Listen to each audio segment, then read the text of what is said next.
വ്യാപാരി വ്യവസായി ഏകോപന സമിതി പന്മന കുറ്റിവട്ടം യൂണിറ്റ് വിദ്യാഭ്യാസ അവാർഡുകൾ വിതരണം ചെയ്തു. SSLC+2 ഉന്നത വിദ്യാഭ്യാസ രംഗത്ത് വിജയം നേടിയവരെയാണ് അനുമോദിച്ചത്. വ്യാപാരി വ്യവസായി ഏകോപന സമിതി പന്മന കുറ്റിവട്ടം യൂണിറ്റിന്റെ നേതൃത്വത്തിലാണ് വിദ്യാഭ്യാസ അവാർഡുകൾ വിതരണം ചെയ്തത്. സംഘടനയിലെ അംഗങ്ങളായുള്ള വ്യാപാരികളുടെ മക്കളിൽ SSLC+2 മറ്റ് ഉന്നത വിദ്യാഭ്യാസ രംഗങ്ങളിൽ മികവ് തെളിയിച്ച വിദ്യാർത്ഥികൾക്കാണ് പുരസ്കാരങ്ങൾ സമ്മാനിച്ചത്. വിദ്യാഭ്യാസ അവാർഡ് വിതരണത്തിന്റെ ഉദ്ഘാടനം വ്യാപാരി വ്യവസായി ഏകോപന സമിതി ജില്ലാ വൈസ് പ്രസിഡന്റ് KJ മേനോൻ നിർവഹിച്ചു. നമ്മൾ ഇന്ന് ഒട്ടുമിക്ക കാര്യങ്ങളിലും നമ്മൾ പ്രതിസന്ധി നേരിട്ടുകൊണ്ടിരിക്കുന്നതാണ്. പിന്നെ GSTയുടെ നമ്മുടെ ജില്ലാ പ്രസിഡന്റ് തന്നെ പറഞ്ഞു കഴിഞ്ഞു, വാടക GST അത് ഒഴിവാക്കിയുണ്ട് നമ്മുടെ സമരത്തിന്റെ ഒരു പ്രതിഫലം തന്നെയാണ്. അതുകൊണ്ട് തന്നെ മറ്റു പല കാര്യങ്ങളിലും നമ്മൾ പ്രതികരിച്ചതിന്റെ ഫലമായി നമുക്ക് അതിന് നേട്ടം ഉണ്ടായിട്ടുണ്ട്. ചവറ CI KR ബിജു പുരസ്കാരങ്ങൾ സമ്മാനിച്ചു.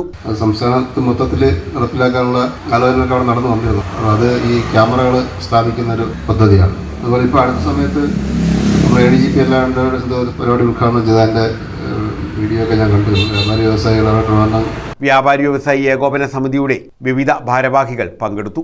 News bureau, Chavara.